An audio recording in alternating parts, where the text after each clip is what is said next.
if you start getting a lot of emails with comments that are spam on your WordPress, they have found you and they're not gonna leave you alone. So the best thing that you can do is this quick solution.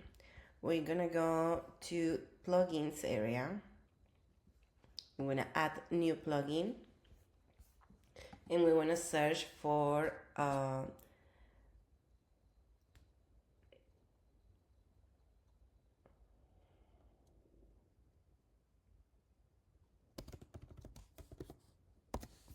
comments.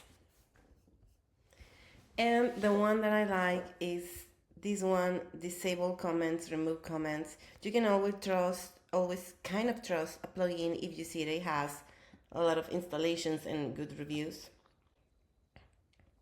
So I'm just gonna install this, activate.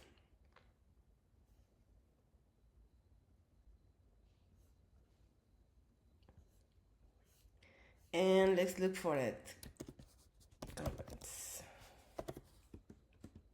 Here it is. So settings, because sometimes I don't know where it goes. Settings, disable everywhere. You can select everywhere on specific post types. This is the free version. Save, and that's all you have to do. You will no longer receive those comments on your post. You have stopped spam in under a minute.